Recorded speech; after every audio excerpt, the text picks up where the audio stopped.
Oke, Ini. Bismillahirrahmanirrahim. Assalamualaikum warahmatullahi wabarakatuh. Waalaikumsalam Waalaikumsalam warahmatullahi wabarakatuh. Eh, Terima kasih pada anak-anak semua. Pada kesempatan kali ini kita bertemu lagi di pembelajaran produktif RPL. Sebelum dimulai, saya mungkin akan coba untuk mengabsen terlebih dahulu. Ahmad ada nggak Ahmad? Ahmad nggak ada ya? Izin Pak. Oh izin, oke. Azura ada? Ada, Pak. Terus Bayu ada Bayu? Hadir, Pak. Terus Farel? Ada Pak. Oke. Terus Irsyad? Hadir. Oke, Lukman? Hadir Pak. Oke, Mulki ada? Hadir Pak, izin nggak pakai baju praktek lagi di rumah nenek Pak, di luar kota. Oh Jadi iya, baju iya. prakteknya dari rumah. Oh iya, siap, nggak apa-apa. Yang penting perhatikan ya. Kemudian Silvana ada? Baik, Pak. Hadir, Pak. Oke. Sebelum dimulai belajar, angka bagusnya kita berdoa dahulu agar kegiatan hari ini lebih barokah. Boleh, Lukman? Boleh pimpin doa terlebih dahulu, silakan. Boleh Pak. Sebelum memulai belajar, alangkah baiknya kita berdoa. Berdoa dimulai.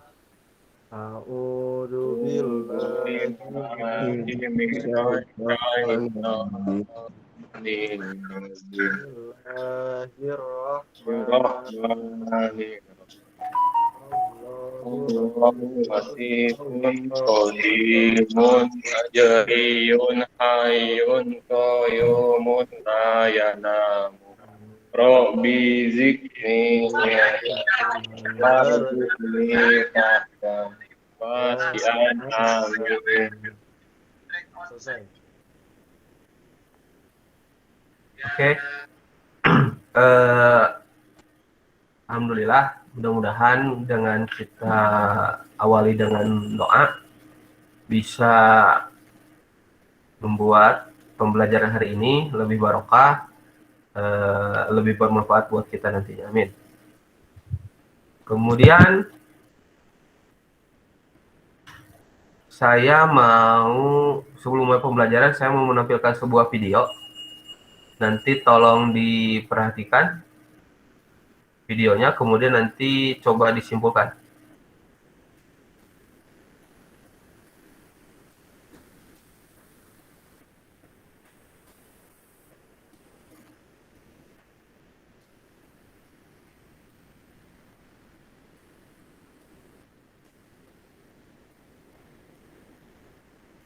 Ada terlihat videonya? Lihat Pak. Oke.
Beres, dilihat.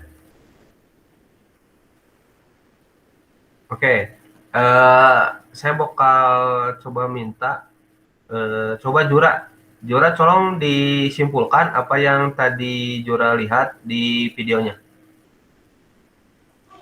Oke, jadi kesimpulannya, belajar itu untuk mendapatkan kebahagiaan, bukan untuk pintar. Oke, saya tambahkan sedikit mungkin. Jadi dalam belajar itu terkadang orang-orang mungkin atau beberapa anak mengalami kesusahan atau mengalami masalah dalam pelajaran itu. Yang pertama, biasanya anak tersebut tidak menyukai pembelajarannya. Jadi di pikirannya itu dia udah mulai tidak suka, pokoknya tidak suka. Jadi sih ketika ilmu atau misalkan seseorang atau guru memberikan pemahaman ilmu kepada siswa tersebut, otomatis dia tidak akan pernah masuk karena si otak sudah bisa menolak, udah langsung menolak. Karena di mindsetnya itu dia tidak bisa atau tidak mau belajar. Berbeda ketika misalkan kita dalam kondisi senang, dalam kondisi bahagia, dalam kondisi enak pikiran kita, nah insya Allah pembelajaran apapun itu namanya, mau matematika, mau bahasa Inggris, mau pembelajaran praktek, itu akan sangat mudah sekali untuk diserap. Jadi gitu. Jadi kuncinya, intinya, kalau dalam pembelajaran itu usahakan jangan untuk menjadi pintar, jangan untuk menjadi orang kaya, jangan. Tetapi usahakan pembelajaran itu harus dibawa dalam kondisi senang atau bahagia. Agar suasana kepala kita menjadi lebih fresh. Kalau sudah fresh, kalau sudah senang, insya Allah nanti ilmunya itu bakal gampang masuk. Seperti itu ya. Ada lagi mungkin yang mau menambahkan? Kalau tidak ada, saya akan lanjut. Oke, jadi di kesempatan kali ini, oh ya, saya nanya dulu nih. Sebelum di pertemuan sebelumnya, kita sempat masih belajar tentang algoritma kan, pengenalan algoritma, alur algoritma. Coba saya mau nanya, pembelajaran sebelumnya kita belajar tentang apa? Flowchart, Pak. Flowchart, oke. Coba kalian masih ingat flowchart itu apa? Menurut saya, kalau flowchart sebuah alur kerja, di mana alur kerja itu disusun menggunakan diagram, Pak. Oh, sip. Jadi flowchart itu langkah-langkah atau penyajian sebuah masalah atau langkah-langkah penyelesaian masalah yang disajikan dalam bentuk bagan atau diagram. Di pertemuan pertama kita belajar tentang algoritma teks, itu penyajian masalah, penyajian algoritma, penyajian rancangan susunan masalah melalui teks dalam kehidupan sehari-hari. Kalau algoritma flowchart atau flowchart itu adalah penyajiannya menggunakan simbol-simbol atau sebuah bagan flowchart. Jadi yang akan kita pelajari hari ini masih berhubungan nih dengan kedua hal tersebut, dengan algoritma teks dan juga dengan algoritma flowchart. Yang akan kita pelajari ini adalah pseudocode. Nah, pseudocode ini apa? Coba sebelumnya mungkin ada yang pernah mendengar pseudocode itu apa? Belum ada yang pernah mendengar? Oke, nggak apa-apa. Jadi nanti akan coba saya terangkan pseudocode itu apa. Nah, tujuan dari pembelajaran hari ini itu yang pertama, nanti kalian diharapkan bisa menentukan algoritma pemrograman yang akan digunakan. Kan tadi nanti banyak nih, ada algoritma teks, ada algoritma flowchart, dan juga pseudocode. Kalian bisa menentukan yang mana yang tepat untuk digunakan dengan situasi tertentu. Kemudian menerapkan algoritma pemrograman dalam menyelesaikan masalah menggunakan pseudocode, tentunya membuat alur pemrograman dengan menggunakan pseudocode, kemudian menjelaskan atau mempresentasikan sebuah alur pemrograman menggunakan pseudocode. Oke, paham ya? Oke, sebelum kita mulai ke materi, saya mau bercerita sedikit. Jadi, sebuah perusahaan atau sebuah software house itu di dalamnya terdiri dari beberapa personil. Ada analisis, ada programmer, kemudian ada manajer, kemudian ada tester dan juga yang lainnya. Nah, ini mereka itu di dalamnya berkomunikasi, bekerja secara tim. Nah, kebanyakan atau misalkan di dalam suatu tim tersebut dia tidak selalu bisa memahami tulisan seseorang. Contoh maksudnya seperti apa? Mungkin kasarnya gini. Yang biasanya membuat perancangan adalah seorang analisis. Analisis itu misalkan kebetulan dia mempunyai tulisan jelek nih. Tulisannya jelek. Sehingga kalau dibaca itu agak susah. Otomatis berarti harus ada metode lain yang dapat dimengerti oleh rekan-rekan sistem yang lainnya. Metodenya apa? Kemarin kita sempat belajar flowchart. Oke Pak, bisa pakai flowchart. Oke, beberapa orang ada yang paham dan juga ada yang nggak paham tentang bagan. Kalau di flowchart berarti kita harus mengetahui simbol flowchart yang jajar genjang itu fungsinya untuk apa, yang kotak itu untuk apa. Terus ada lagi kah solusi yang lain? Nah ada, itu namanya pseudocode. Nah pseudocode ini insya Allah bakal lebih gampang dipahami oleh rekan-rekan dalam satu timnya. Kenapa? Karena pseudocode ini bisa dibilang sudah semi bahasa pemrograman. Sudah mendekati bahasa pemrograman. Malah beberapa orang menyebutnya bahwa pseudocode ini adalah bahasa primitif dari sebuah bahasa pemrograman. Itu adalah contoh dari pseudocode. Nah, mungkin contoh, kalau misalkan Farel sedang diskusi dengan teman-teman, tapi tulisan si temannya itu tidak dimengerti sama Farel. Apakah Farel bakal tetap melanjutkan pekerjaannya atau tidak? Enggak, Pak. Ya, jadi gitu ya. Jadi makanya alur pemrograman itu sangat penting. Kenapa sangat penting? Ini bakal menentukan arah dari sebuah aplikasi yang akan dibuat. Nah, pada kesempatan kali ini kita akan belajar alur algoritma pemrograman menggunakan pseudocode. Bentar, saya akan share screen.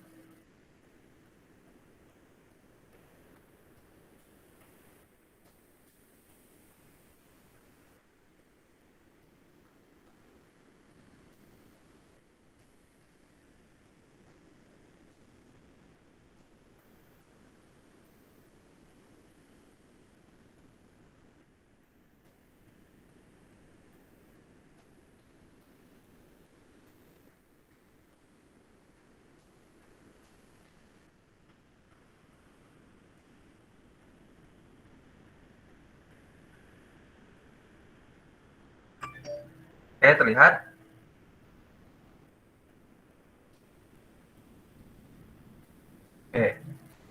Algoritma pseudocode. Nah, algoritma pseudocode itu terdiri dari beberapa bagian. Itu yang pertama ada judul atau disebut juga header. Kemudian ada kamus, kemudian ada algoritma. Kamus ini beberapa orang menyebutnya juga sebagai deskripsi atau deklarasi, maaf. Jadi ada judul, kamus atau deklarasi, kemudian ada algoritma. Nah, header, ini contohnya seperti ini. Jadi header ini adalah judul dari sebuah algoritmanya.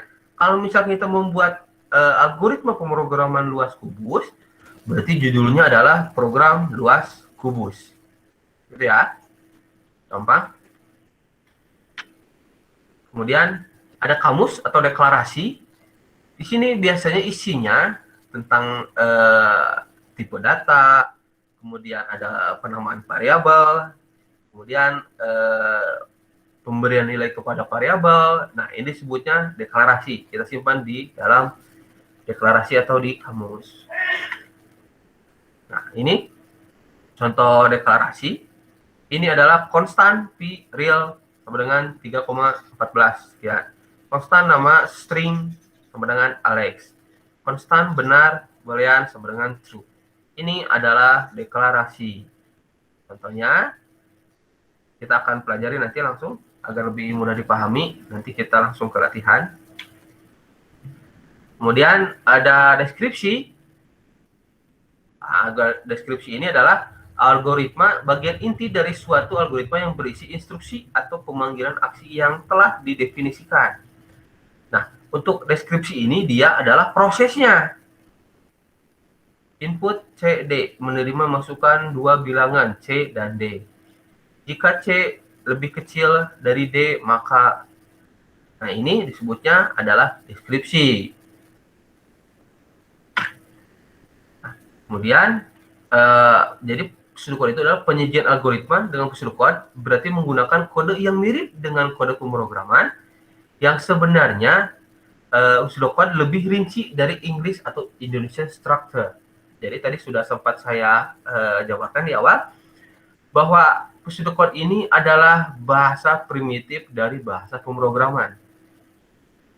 Kalau seperti itu misalkan ini pseudocode lebih menyerupai dengan algoritma teks, betul lebih menyerupai dengan algoritma teks. Cuman algoritma teks itu benar-benar real langkah-langkah penyelesaian masalah dalam kehidupan sehari-hari.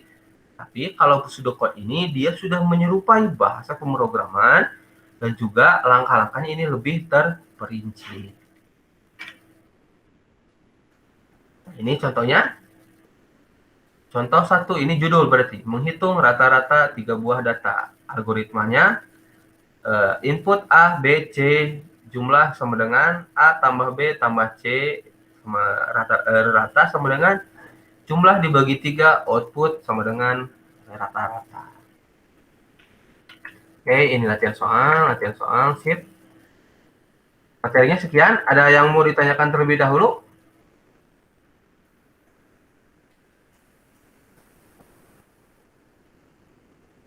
Sudah cukup jelas mungkin untuk materinya? Cukup jelas, Pak. Oke. Yang lain? Jelas, Pak.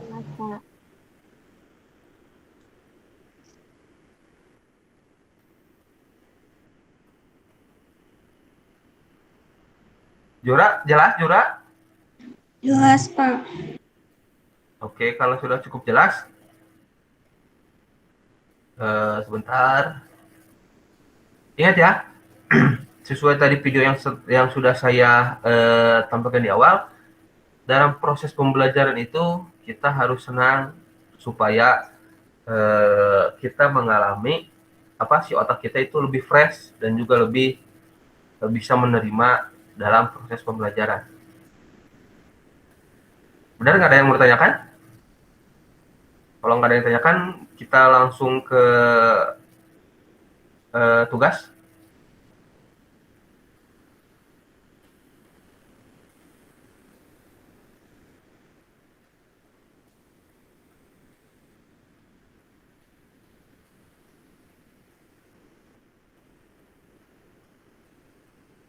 Oke, kalau tidak ada nggak apa-apa. Sekarang saya akan membagikan LKPD. Nanti LKPD-nya bakal saya share di Classroom. Silahkan nanti kalian download, kemudian dikerjakan. Nah, untuk pengerjaannya boleh berkelompok. Nanti saya akan siapkan ruangan khusus untuk kalian berdiskusi. Silahkan. Nanti kalaupun misalkan di pertengahan jalan ada yang bertanya, silahkan. Nanti saya bantu dalam pengerjaannya. Paham ya? Oke, bentar. Saya masukkan dulu ke ruangannya.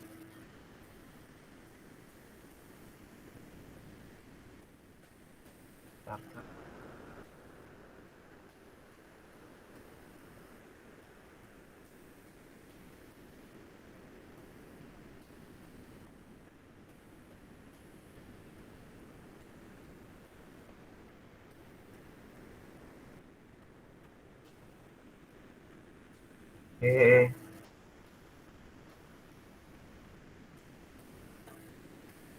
Oke. Yes.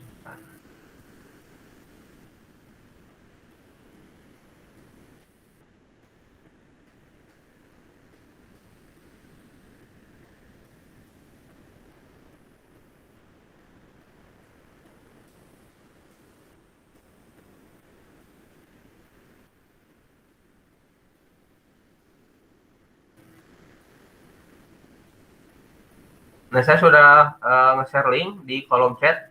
Maka silahkan diklik linknya. Nanti kalian akan langsung diarahkan ke kelompoknya masing-masing.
Sudah klik link semua?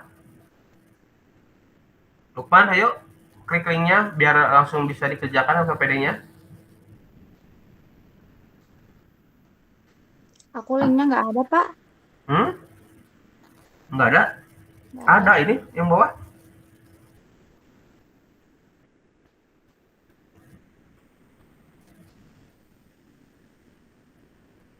Ada nggak? Tapi di sini mah nggak ada, Pak. Oh, bentar. Depan itu kelompok 1.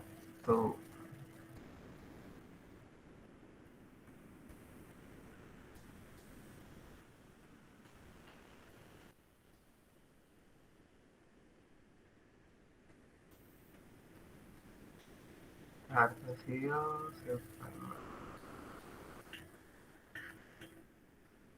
coba klik yang Lukman tuh, ada Lukman. Ada, Pak. Nah, sama aja linknya sok.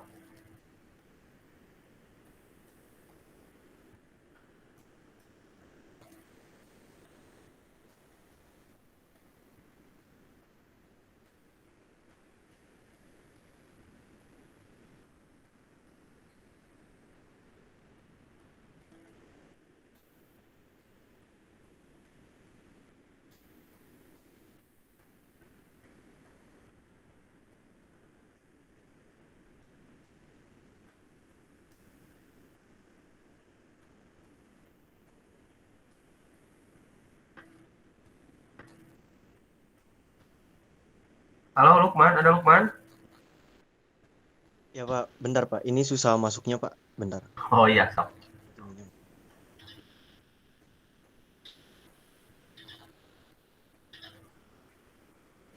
Yang kelompok 2, bisa langsung dikerjakan untuk LKPD-nya.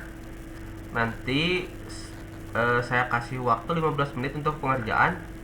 Silahkan diskusi.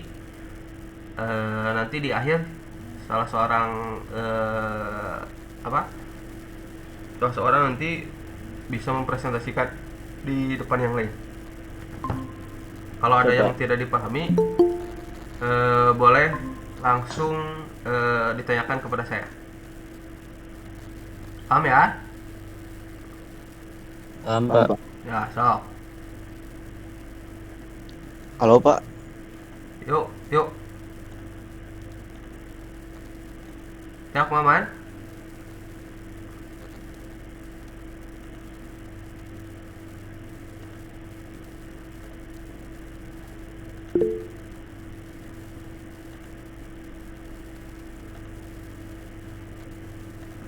Bisa masuk, Man?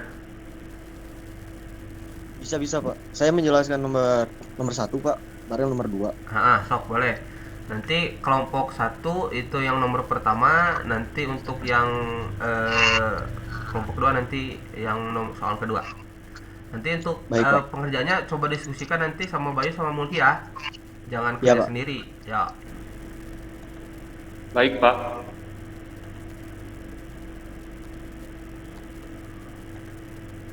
Silvana bisa masuk, Silvana? Bentar, Pak. Oke. Yuk, kumaha?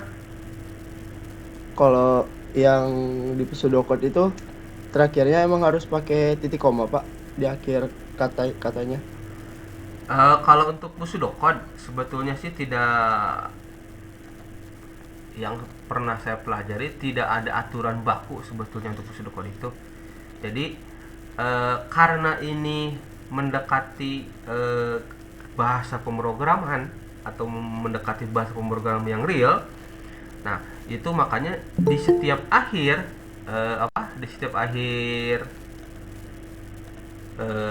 teks atau sintaks itu maka di akhirnya ditambahkan titik koma agar lebih menyerupai dengan bahasa pemrograman seperti itu. Kalau tidak pakai itu programnya bakal error atau enggak, Pak? Oh, kalau pseudocode kan nggak ada error sama enggak, paling salah sama benar aja.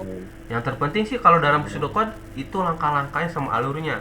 Tadi ada judul, kemudian ada deskripsi, kemudian ada ada judul, ada deklarasi, dan juga ada deskripsi. Itu yang palingnya, yang paling utama yang harus ada. Terlepas itu harus pakai titik koma atau tidak, itu nggak selalu sebetulnya. Itu ya. Nah itu pun untuk bahasa tadi yang mungkin yang saya sempat tampilkan itu kebanyakan menggunakan bahasa Inggris. Ada write gitu kan. Tapi kalau misalkan kalian coba browsing di Google, ada beberapa contoh juga yang yang menggunakan bahasa Indonesia. Jadi bukan write tapi cetak, tampilkan, input, masukan, itu sebetulnya tidak jadi masalah. Paham ya?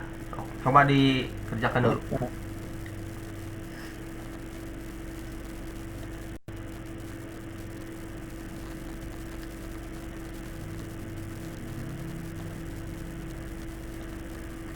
Kelompok 1 ada yang mau ditanyakan?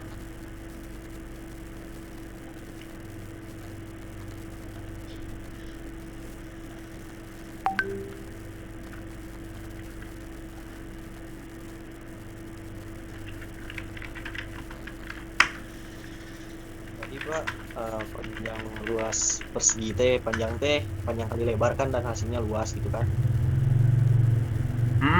Ya.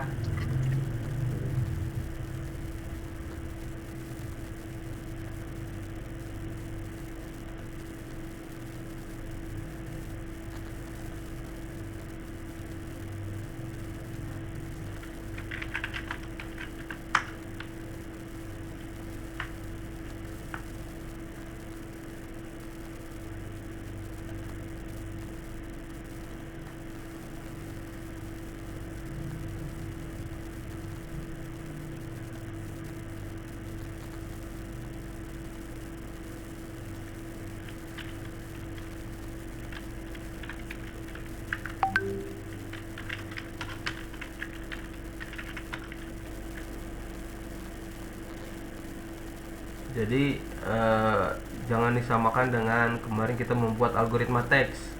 Kalau algoritma teks kan benar-benar itu lebih ke kegiatan sehari-hari. Nah kalau ini sudah mendekati atau semi bahasa pemrograman. Jadi bahasanya pun harus lebih diperhatikan. Tadi ada deklarasi.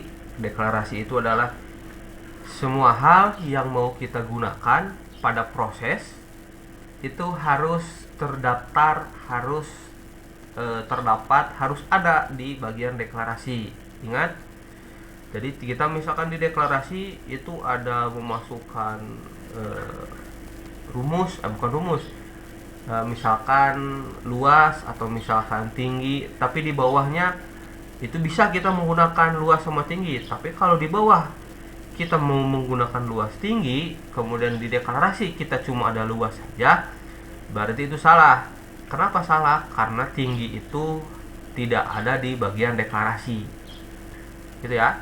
Apa yang mau kita gunakan pada bagian proses di bawah itu harus terdapat pada bagian deklarasinya. Awas.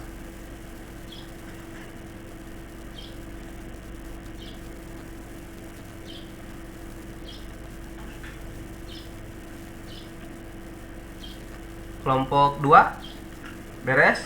Ada yang mau tanyakan dulu? Saya mau nanya Pak, Yuk, kumaha Sad? di bagian deskripsi itu kan ada tulisan read. Ya. Itu berfungsi buat apa ya Pak? Read. Jadi read itu dia fungsinya untuk membaca. Contoh, write nilai, read nilai.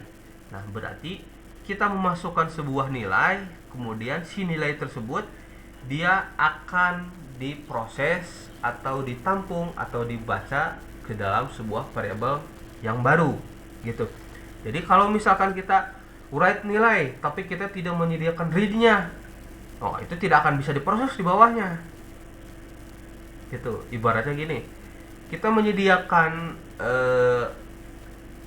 makanan dalam, misalkan dalam panci, kita mau makan makanan tersebut, kita nggak bisa langsung makan dari panci. Contoh, masukkan hidangan ke dalam mangkuk, tapi mangkuknya nggak ada, kita berarti nggak bisa makan. Berarti kalau kita mau makan, hidangkan makanan ke dalam mangkuk, siapkan. Nah, gitu istilahnya. Mangkuk sudah siap, maka si makanan bisa dituang ke dalam mangkuk. Seperti itu. Jadi kalau read, write nilai, read nilai, masukkan nilai, simpan sebuah nilai. Seperti itu maksudnya. Paham? Paham Pak. Oke. Ada lagi yang lain?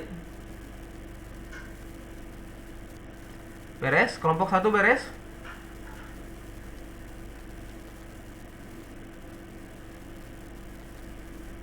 Ketua kelompoknya siapa di sini?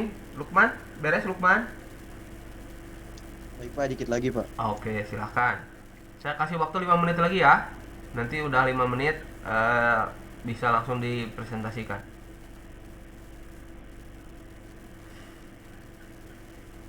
Saya mau nanya yang write, Ya, gimana? Pak, itu kalau sama SOP sama ya Pak? Ya? Yang write itu sama-sama SOP nggak? Yang sistem out print line? Itu sama nggak? Jadi kalau write itu kalau dalam bahasa pemrograman Java, ini berarti Lukman bagus nih. Berarti pernah membaca-baca tentang bahasa pemrograman Java. Itu fungsinya sama. Kalau system.out.print atau print line itu dalam Java itu fungsinya untuk membuat output. Nah, kalau misalkan di dalam pseudocode, write itu sama untuk mencetak, untuk menampilkan. Jadi setelah write itu di dalamnya bakal diikuti dengan sebuah perintah. Contoh, write tanda kutip 2, masukkan sebuah nilai. Berarti kita diminta untuk memasukkan sebuah nilai seperti itu. Gitu ya. Baik Pak, siap.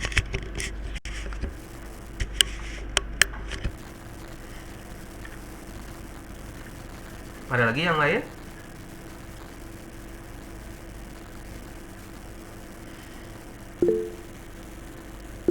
Yuk, gimana Mulki?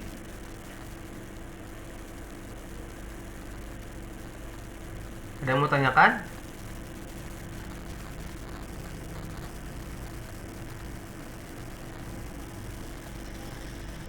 Halo Mulki.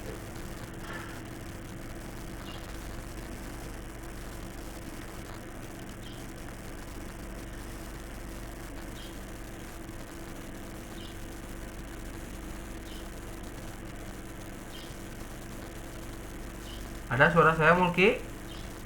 Ada suaranya Pak? Ada. Itu kan di Sedokot tadi ada 3 bagian Pak ya. Ya, Ada bagian deklarasi, algoritma. Nah, di bagian deklarasi kan tadi di PPT yang Bapak jelaskan ada tipe datanya Pak ya. ya. Kalau misalkan di Sedokot tanpa tipe data bisa nggak Pak? Oke, Soalnya tadi agak kurang jelas Pak sip. sinyalnya. Oke, pertanyaan bagus. Jadi, bentar. Tadi Mugi nanya, apakah di dalam pseudocode itu dalam deklarasi harus menggunakan tipe data atau boleh tidak menggunakan tipe data? Oke, jadi kalau dalam deklarasi di pseudocode itu harus ada tipe data, wajib. Kenapa wajib? Karena ini sudah mendekati bahasa pemrograman, jadi sintak-sintak yang ada di dalamnya pun ini sudah hampir menyerupai, hampir mendekati sebuah bahasa pemrograman. Nah, kalau dalam bahasa pemrograman nanti kalian bakal belajar di dalamnya itu ada tipe data. Nah, itu harus tetap disertakan di dalam deklarasi berbarengan dengan sebuah variabel. Jadi ada tipe data, ada variabel. Tipe data itu misalkan tadi untuk menjabarkan nilai dari variabelnya, menerangkan fungsi dari variabelnya. Misalkan tipe datanya tadi integer, int. Nah, int ini untuk menyimpan angka, int angka. Berarti angka ini hanya berfungsi atau hanya dapat menyimpan sebuah angka saja, tidak bisa menyimpan sebuah huruf, seperti itu. Nah, kalau misalkan tidak menggunakan variabel, berarti tidak ada deklarasi atau tidak ada keterangan dalam variabel tersebut. Ini bakal terjadi miskonsepsi nantinya ke dalam prosesnya. Apakah angka ini nantinya bakal diisi oleh angka atau oleh teks? Pasti oleh angka, Pak. Soalnya namanya saja angka. Oh, tidak selalu. Contoh, umur. Nah ini kan tidak ada angka. Bisa diisi oleh angka dan juga bisa diisi oleh tulisan. Nah, ini makanya harus jelas. Jadi, dalam pseudocode ini wajib menggunakan tipe data dan diiringi dengan variabelnya. Seperti itu ya. Paham? Oke, sip. Yang lain ada lagi yang mau ditanyakan? Gimana pengerjaannya, beres? Udah beres, Pak. Oke, saya coba cek kelompok 2. Kelompok 2 beres? Beres, Pak. Oke, sebentar. Nanti kita presentasi di ruang utama saja. Sebentar saya share linknya. Oke, kelompok 1 siapa yang mau mempresentasikan hasilnya? Oke, Lukman. Kalau kelompok 2 siapa? Saya, Pak. Oke, Farel. Yep. Sambil nunggu Silvana, kayaknya ada masalah koneksi Silvana. Coba kelompok 1 dulu lah. Silahkan presentasi, Lukman. Baik, Pak. Jadi di soalnya nomor 1 itu, buatlah code untuk menentukan langkah-langkah penghitungan luas lingkaran. Ya, di share screen, Lukman. Coba. Baik, Pak. Benar.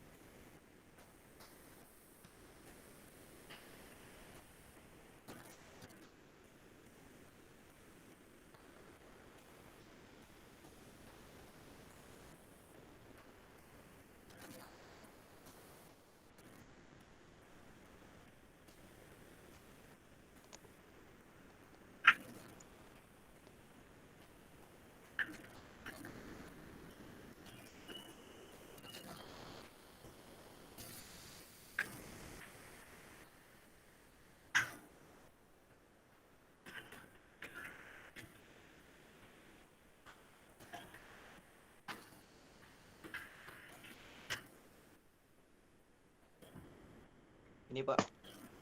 Yuk.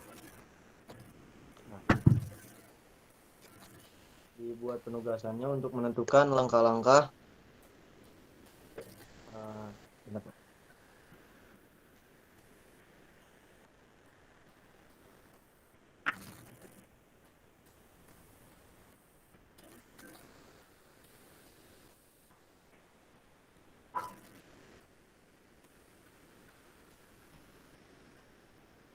Oke, coba dipresentasikan Lukman. Nah, Jadi luas persegi panjang itu adalah panjang kali lebar. Nah, di sini kita membuat dua variabel yang bentuknya adalah integer. Di sini kita membuat dua dua variabel, yaitu panjang dan lebar. Dan kita juga membuat sebuah integer, yaitu luas namanya. Nah, di sini masukkan panjang. Nah, di sini langsung masukkan variabelnya panjang, yaitu dengan angka 5 aja, masukkan datanya 5. Masukkan lebar, masukkan datanya 5 juga. Nah, di sini variabel luas sama dengan panjang kali lebar. Dan hasil yang dihasilkan di bawah itu luas persegi panjang adalah luas yang tadi hasilnya adalah 5 kali 5 adalah 25, Pak. oke, sip. Yang lain ada yang mau menanggapi? Coba ditampilkan saja dulu Lukman, nggak apa-apa seperti itu. Ya, Kalau Farel nanya gimana? boleh- Kalau nanya boleh Pak? Boleh. Digeser ke atas dikit Lukman. Ada yang nggak. Nah, terus up. Itu kan Lukman ada integer panjang, terus lebar, terus bikin lagi integer luas. Kalau Ya. disatuin semuanya bisa Pak? Oh, itu untuk masalah penulisan bisa. Itu bisa disatukan langsung integer panjang, koma lebar, koma luas bisa. Walaupun misalkan nanti kalian bisa juga nih dipisah-pisah jadi ada 3 baris integer panjang, titik koma integer lebar, titik koma integer luas, titik koma itu pun bisa. Boleh. Itu bebas kalau untuk penulisan. Ada lagi? Nggak ada? Kalau nggak ada, saya bakal Kalau itu coba. cek Ya, suaranya. Bang. Ada. Itu kan tadi yang dijelasin sama Lukman kan Pak, yang bagian uraian, yang menghitung luas lingkaran Pak. Ya, Itu kan ada panjang, lebar. Nah, itu kan ada 3 uraian ya Pak, buat menampilkan. Uraian yang masukkan panjang di belakangnya itu kan pakai read. Terus Ya. uraian yang kedua juga yang lebar dia pakai read. Tapi kalau misalkan uraian yang paling terakhir, yang hasilnya itu kenapa nggak pakai read Pak? oh, yang uraian luas persegi panjang adalah luas itu yang itu bukan? Iya Pak. Oke, sip. Jadi kenapa di uraian yang pertama itu ada read, di uraian kedua itu ada read. Nah, sedangkan di uraian ketiga ini tidak ada read. Oke, contoh. Yang pertama uraian itu yang pertama ada read panjang. Ini fungsinya untuk menampung nilai dari inputan, dari nilai si panjang. Nilai uraian kedua read lebar, ini untuk menyimpan sebuah nilai lebar. Nah, yang ketiga, luas persegi panjang adalah luas. Ini tidak menampung nilai. Kenapa tidak menampung nilai?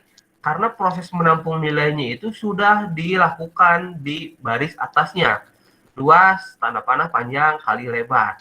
Jadi uraian yang terakhir itu hanya memanggil variabel saja. Jadi tidak ada penampungan lagi, tidak ada menyimpan lagi sebuah nilai untuk diproses kemudian. Seperti itu ya, paham? Oh, berarti itu hasil atau outputnya ya Pak? Ya, jadi nanti ini output dari pseudocode-nya. Oh iya ya Pak, jelas. Oke, ada lagi?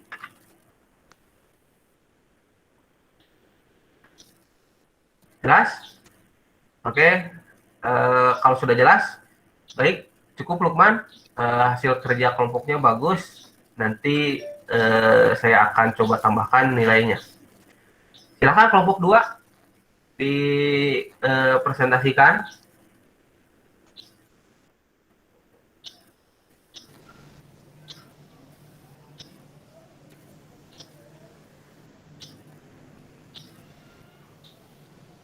Ini Pak. Yuk, Di silakan. Di sini diperintah buat ngebuat pseudocode tentang menentukan bilangan ganjil genap. Untuk header atau judulnya sendiri, di sini ada algoritma angka ganjil genap. Kemudian di deklarasi saya menambahkan integer angka. Untuk deskripsinya, pertama program membaca angka terlebih dahulu. Kemudian jika angka dibagi 2, kemudian sisa 0, maka akan menulis angka genap. Jika angka yang dibagi 2 mempunyai sisa, maka menulis angka ganjil. Seperti itu, Pak. Sip. Ada koreksi dari yang lain?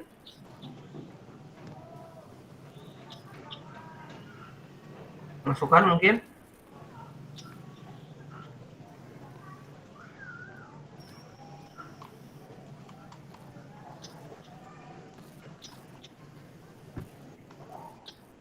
Sudah bisa dimengerti? Mangga, ada yang ditanyakan?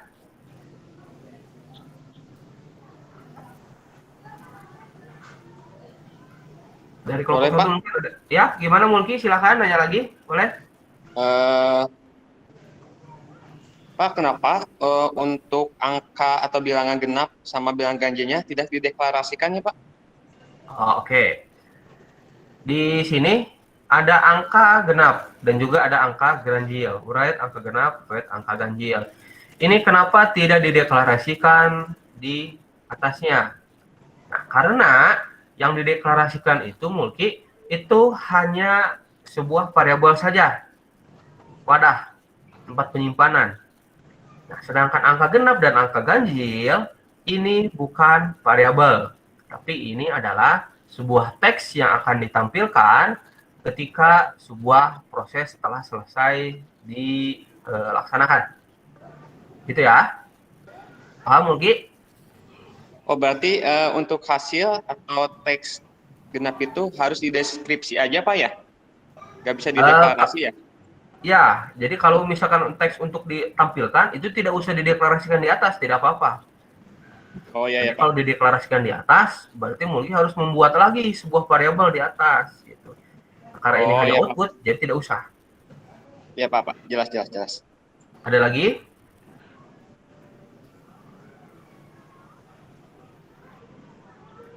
Jelas? Ada yang mau tanyakan dulu? Oke. Enggak, Farel? Bisa stop screen? Oke. Bentar.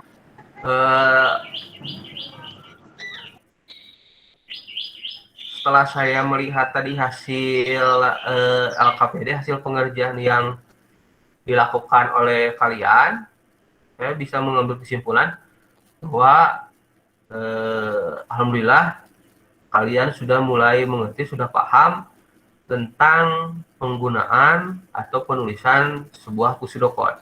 Nah, jadi untuk kedepannya ingat, ini adalah alur pemrograman, ini adalah dasar dari sebuah pemrograman komputer. Diperhatikan, diperdalam lagi tentang alurnya, pakai logikanya ketika mau membuat pemrograman. Jangan asal membuat program saja, tapi dibuat juga langkah-langkah alur logikanya supaya nanti kalian tidak usah bongkar pasang. Kalau misalkan dibuat pemrogramannya dahulu kemudian buat logikanya, ini nanti kalian akan bolak-balik capek buat pemrograman. Oh, salah logikanya, balik lagi ke logika, balik lagi ke program, balik lagi ke logika, dan akan terus seperti itu. Sedangkan kalau kalian membuat logikanya terlebih dahulu, maka ini logika udah benar-benar fix, udah tidak ada revisi, ini bisa langsung ke pemrograman, ke membuat aplikasi, ini tidak akan balik lagi ke masalah logika. Paham ya? Oke, next. Oke, untuk kalau tidak ada yang mau ditanyakan lagi, saya akan nge-share untuk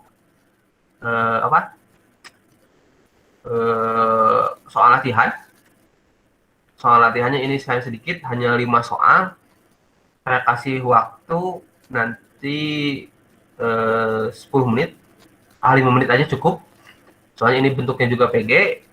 Kayak saya kasih waktu 5 menit, saya share di Classroom, maka silakan dicek, kemudian dikerjakan.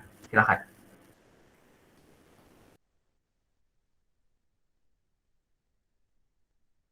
Kalau ada yang sudah, langsung bilang saja, sudah.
Yep, beres? Beres, Pak. Oke.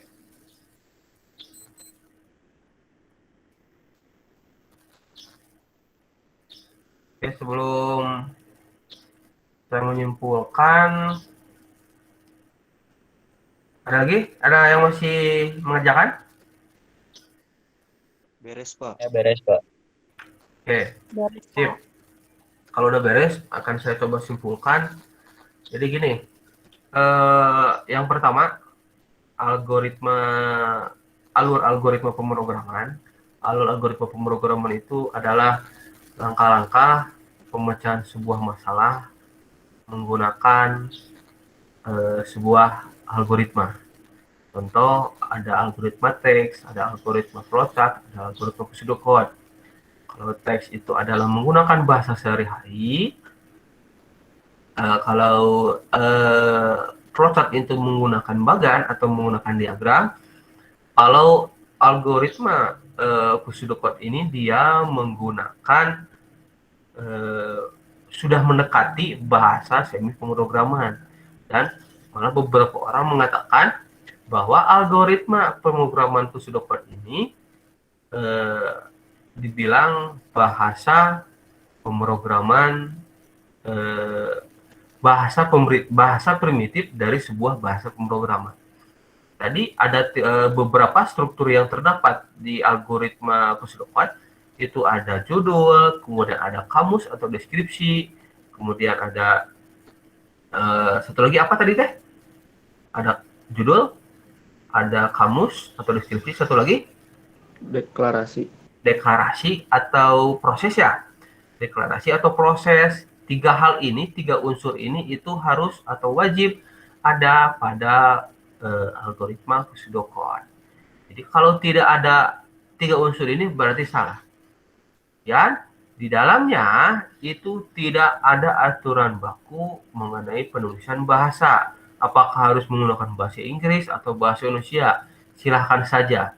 Yang terpenting tetap memperhatikan langkah-langkah sintak-sintaknya yang tiga tadi, judul, kemudian deskripsi, dan juga ada deklarasi. Seperti itu. Nah, ini ketiga hal ini, ketiga langkah-langkah penyajian algoritma ini semuanya sangat benar. Tidak ada yang lebih bagus, tidak ada yang lebih jelek. Semuanya sebetulnya saling melengkapi. Algoritma teks sebagai dasar, kemudian flowchart sebagai karena beberapa orang mungkin tidak mengerti atau kurang memahami kalau dibuatkan sebuah teks, maka dibuat sebuah bagan, kemudian ada algoritma pseudocode ini yang lebih mendekati ke bahasa pemrograman.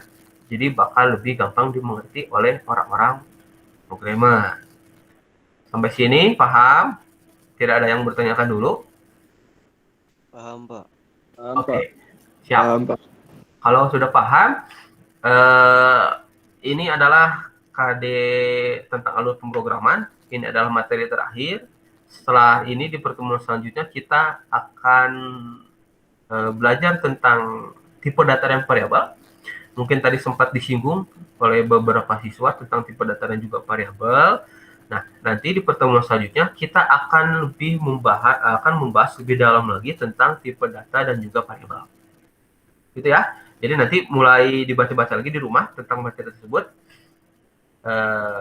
agar nanti pas kita bertemu lagi itu tidak ada yang bukan tidak ada yang, tapi agar lebih tepat dipahami saja.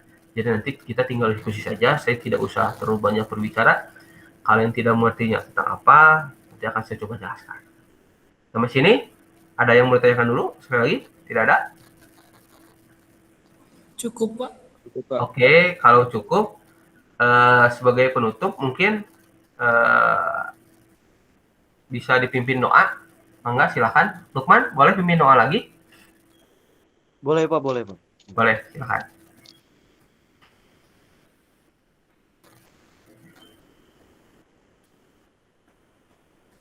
Sekian pembelajaran hari ini ditutup dengan doa.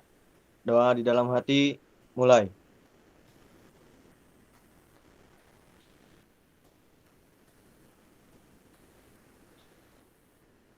Selesai. Beri salam. Assalamualaikum. Assalamualaikum warahmatullahi Warahmatullahi wabarakatuh. Oke, kalau tidak ada yang tanyakan, mungkin cukup sekian untuk pertemuan kali ini. Kalau nanti ada yang mau ditanyakan lagi, silahkan kalian berikan atau buat forum di Classroom. Nanti kita akan diskusi di sana. Sekian dari saya. Wassalamualaikum warahmatullahi wabarakatuh. Waalaikumsalam warahmatullahi wabarakatuh. Wabarakatuh.